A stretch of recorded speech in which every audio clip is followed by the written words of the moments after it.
کامه تاسې په دا خبر یاستئ چې ما ووټ وهروئ ما ماته وخوړه دی ماته مو وخوړه چې بالکل به زما د نیکه یاتې وي دا ماته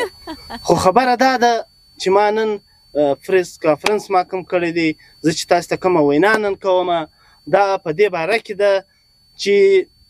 زما د کار کونه ته به بیا نه کښېناستئ چې زه به بیا روډونه درولم یا به نالۍ درولم یا به تنبې درولم بجلۍ به درولمه یا به نور خدمات وي ځکه زما په لاس کې زیات هیڅ نه دي تاسې ما ته اوټ راکئ زه په دې خبره یم چې تاسې ما ته اوټ راکئ 100,000 اوټ مو پوره راکئ اوس هغه بیا زما بېبختي ده چې په 100,000 کې 1 صفر پاته سوی دی 2,000 راغی له ما سره چې کوم سیال وي هغه ولاړی تر ما پرته سوی ویې ګټلی بهرحال بیا هم ډېره مننه ډېره شکریه صاحبه تا څه سوال لرئ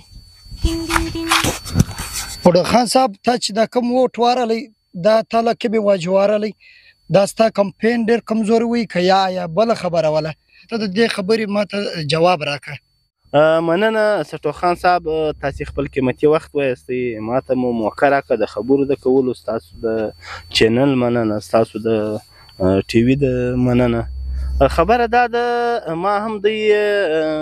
کمپاین نه دی کړی دی منډې مې نه دي کړي چې تا پښې به متاڼه کیسې وي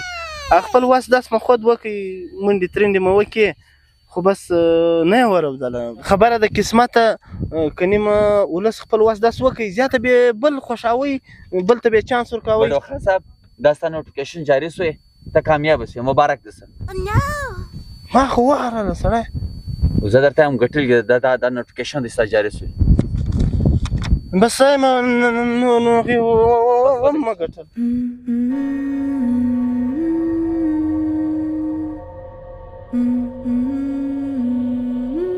دا خبرې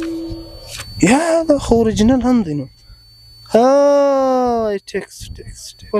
دا خو ستا د پریانانو پولنګ یې راچولی دی هغه ته بیا زما پام ګشن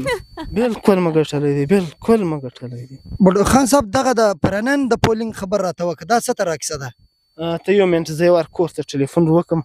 دغه جواب به درکړم یو منټ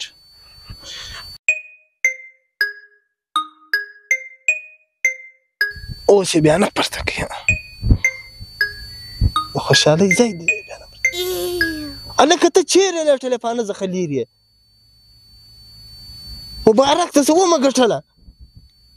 هغه د پریانانو پولینګ پاته وایي زموږ کور ته پام نه وي ورته ګلاب جامن راړه بسکوټ راړه نیمکور راړه چې یو شی وي یو خوږ شی هغه راړه چې دا پر دا ولس یې زه له تقسیم کړم هله بیداري وکړه غورځه موټران سټارټ کړئ کالي واچوئ ټینټونه ودرو بس خدای راکړي غیبي مداد را سره وسو بس زر کوئ له ما سره دی سټو خان صاحب ولاړ دی خبریال وایي ته به انټرویو ورکړم بس نور ټیویان یې لکوئ هو بلوچستان سره سم کړئ